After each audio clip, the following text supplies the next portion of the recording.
Okay, so I know this sounds completely insane, but for 5 years after my wife died, I wrote her letters. Real letters. Put them in envelopes, addressed them to heaven, whatever that means, and I hid them in a wooden box under our bed. And last week, my daughter found them. All of them. But here's the thing that's been keeping me up at night. The thing that's made me question my entire reality. She also found the replies. Letters I never wrote. In handwriting that looked exactly like her mother's. And I need to tell someone about this because I honestly don't know if I'm losing my mind or if something else is going on here. My wife's name was Rebecca. Becca. God. Even saying her name still feels like swallowing glass. She died 5 years ago. Cancer. The aggressive kind. That doesn't give you time to prepare even though the doctors tell you to prepare. She was 34. We'd been married for 8 years. Our daughter Emma was only 7 when it happened. The last 6 months of Becca's life were, look, I can't even describe it properly. You watch someone you love just disappear right in front of you. Not all at once, but piece by piece. First it's the energy, then the hair, then the weight, then the light in their eyes. By the end, she was so small in that hospital bed, I was afraid to hug her too tight, like she might just crumble. The night before she died, she was barely conscious. They had her on so much morphine, but she squeezed my hand. I'll never forget how weak that squeeze was, and she whispered, "Promise me you'll keep talking to me, even after. Don't go silent on me, okay?"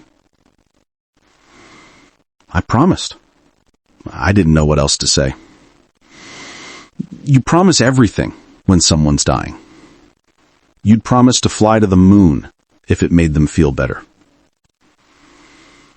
3 days after the funeral, I couldn't sleep. Emma was staying at my sister's house because I was a complete mess. The house felt so empty, man. So quiet. Becca was one of those people who filled up a room just by being in it, you know? Always humming, always moving, always talking. And now there was just nothing. I was sitting at the kitchen table at like 2 a.m, and I saw her favorite notebook. This little leather-bound thing she used for grocery lists and random thoughts. And I started writing. Dear Becca, I don't know if you can hear this or if this is completely stupid, but you told me to keep talking to you, so here I am. I wrote for an hour straight. Told her about the funeral, about how Emma asked when Mommy was coming back, about how I burned toast that morning because I forgot how long she used to set the timer, all the stupid, painful, everyday stuff. And when I was done, I folded it up, put it in an envelope, wrote, "To Becca," somewhere on the front, and I stuck it in this old wooden box we kept under the bed, the one we used to hide Christmas presents in. It felt better. Not good, but better. Like I'd actually talked to her instead of just screaming into the void. So I kept doing it. Once a week at first, then more often. Whenever something happened that I would have told her about. When Emma lost her first tooth. When I got a promotion at work. When her mom, Becca's mom, had a stroke and I had to handle everything alone. When I started dating again and felt like the worst person alive for even trying.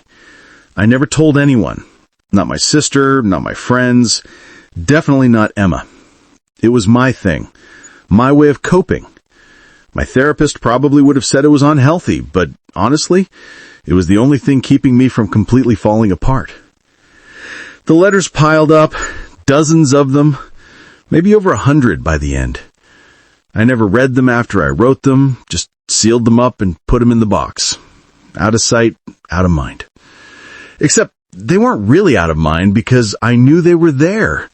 This physical record of every conversation I'd had with a ghost. Fast forward to last week. Emma's 12 now, growing up so fast it scares me. She looks more like Becca every single day. Same green eyes, same stubborn chin, same way of tilting her head when she's thinking. We've gotten into a pretty good rhythm, just the two of us. It's not perfect, but we're okay. We're surviving. Last Tuesday, she came home from school early. She'd forgotten her permission slip for a field trip, so I told her where the extra keys were and said she could let herself in. I was stuck in a meeting. When I got home 2 hours later, she was sitting on the living room floor, and the wooden box was open in front of her. Letters everywhere, scattered around her like fallen leaves. My heart just stopped. I mean, literally felt like it stopped beating. "Emma, what are you—" I started, but she looked up at me, and her face was so pale. She was holding 2 letters, one in each hand. "Dad," she said, and her voice was shaking. "Did you write these?" I didn't know what to say. I felt like I'd been caught doing something shameful. Those are private. Did you write all of these?" She gestured to the pile around her. I swallowed hard. Yes, they're letters I wrote to your mom after she died. I know it's weird, but it helped me deal with... "But did you write these?" She held up the 2 in her hands, and that's when I noticed something. The envelopes were different colors. The ones I'd used were white, plain white envelopes, but the one in her right hand was cream-colored, aged-looking. I stepped closer, and she handed them both to me. My hands were actually trembling. The first one was mine. I recognized it immediately. I'd written it maybe 3 years ago, after Emma's first dance recital. I'd told Becca how beautiful Emma looked, how she had Becca's grace, how I wished so badly she could have been there. The second one, the envelope said, "To my darling husband," in handwriting that made my blood run cold, because it looked exactly like Becca's. That distinctive way she made her capital letters, the little loop on her Y's. Everything. "What is this?" I whispered. "Open it," Emma said. My hands were shaking so bad I could barely get the envelope open. Inside was a single piece of stationery, the kind Becca used to use, with little flowers on the top. And the letter said, "My love, I know you think I'm not here, but I've never left. Not really. I see Emma dance, and she is so beautiful it makes me ache. You're doing such a good job with her. I'm so proud of you both. I know you feel alone, but you're not. You never were. I'm in every sunset you watch, every song that makes you cry, every moment you think you can't go on, but you do anyway. Keep writing to me. I'm listening. Always. Your Becca." I think I stopped breathing. Just completely stopped. I read it 3 times. 4 times. My vision was blurring because tears were just pouring down my face. "There are more," Emma said quietly. "A lot more." She wasn't kidding. We spent the next hour going through the box together, and I swear to God, for every 3 or 4 letters I'd written, there was a response. Cream-colored envelopes, Becca's handwriting, her stationery. Some were long, some were just a few lines. But they all felt so... her. The way she'd phrase things, the words she'd use, even little inside jokes that nobody else would know. One of my letters had been about how I couldn't figure out how to braid Emma's hair for school pictures. Becca's reply said, "You always wear hopeless with hair.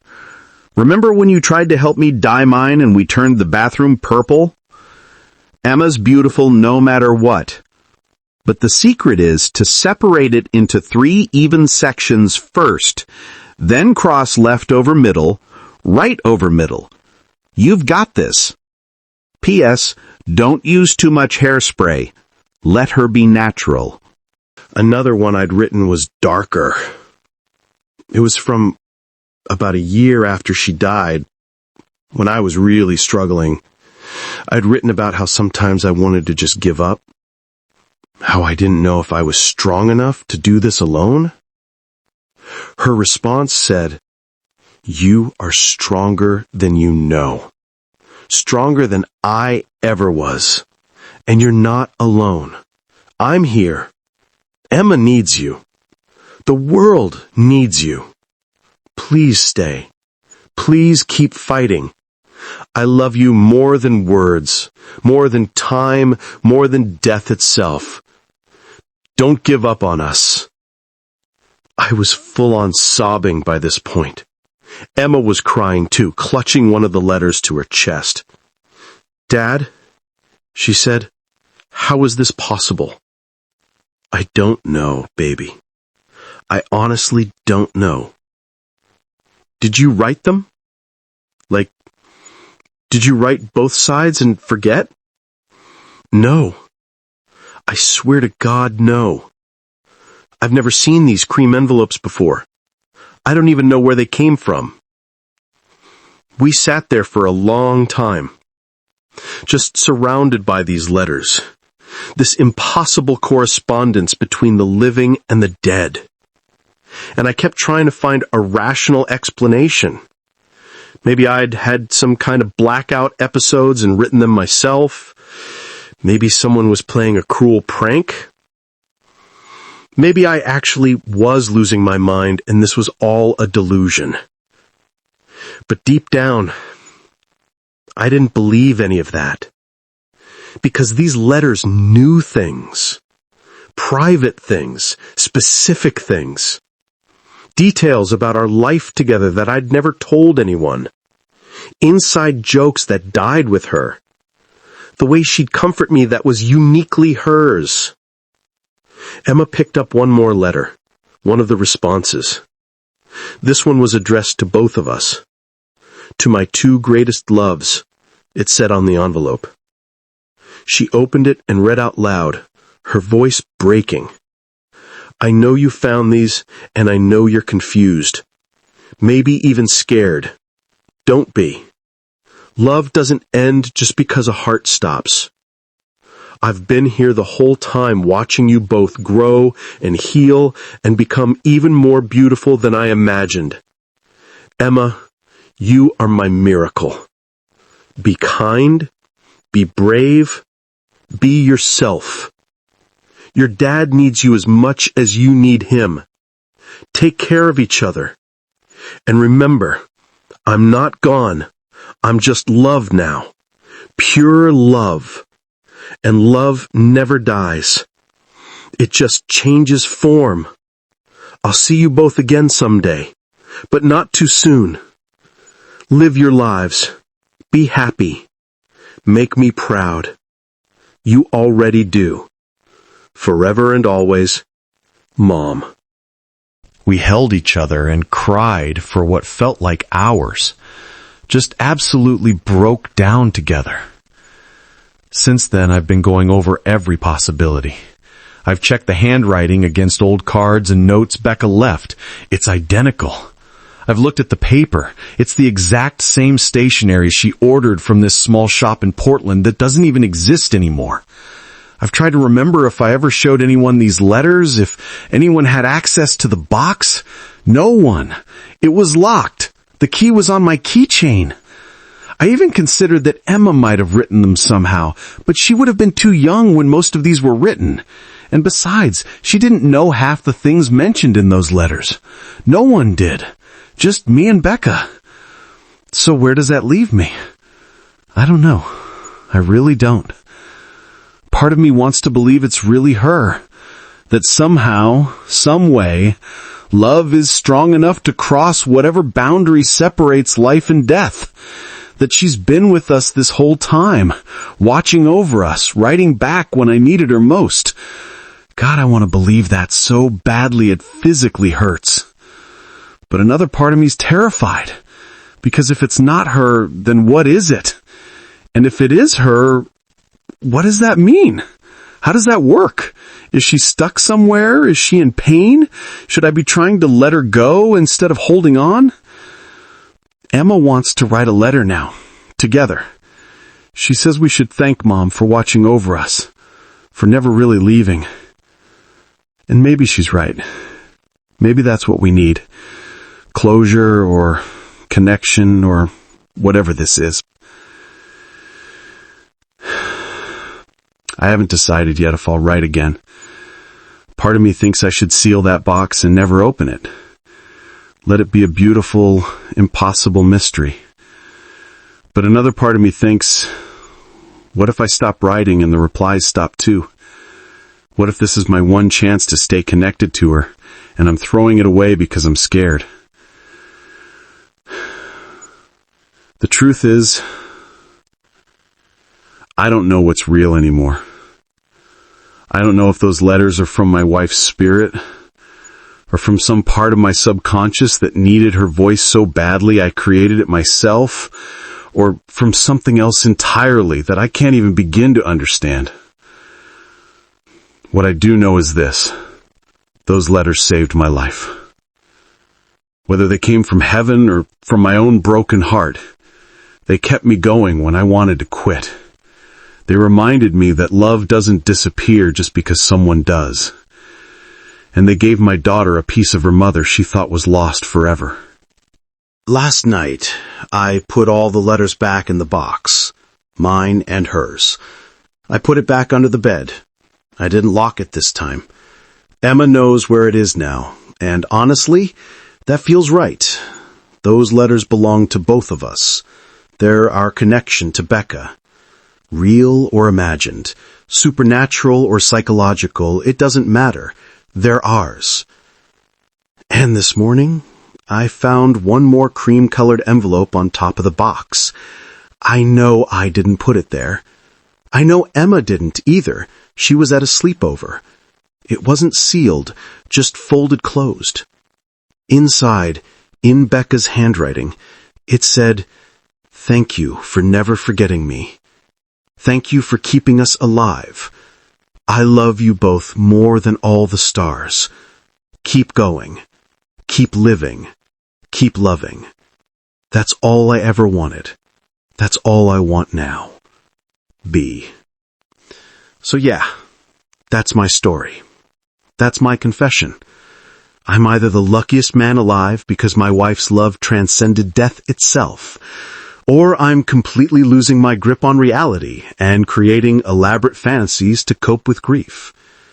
And honestly, I've stopped caring which one it is, because either way, I feel her.